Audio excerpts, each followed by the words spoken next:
Right, many of us take the internet access for granted, but in many communities, especially rural ones, it's not that easy. So one village in Cumbria has taken matters in hand by setting up its own company to connect people in the area.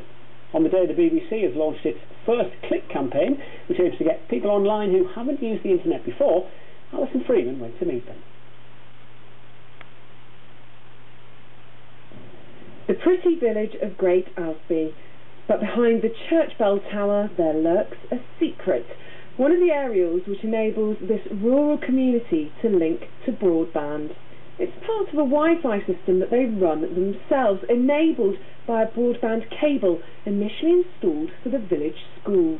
The cable that runs across the beck from that telegraph pole to that one is a fibre optic cable that brings our connection from the internet into the village hall. A private company would have charged each home thousands of pounds for installation, but Great Asby Broadband has connected most of the village for far less than £25,000.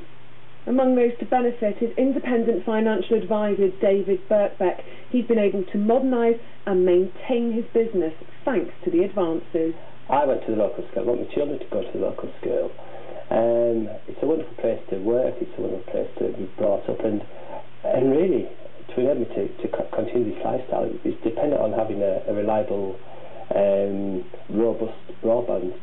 Reaching the outskirts of the village required some improvisation, but a device on a tree stump means Jill Kerr is very much online.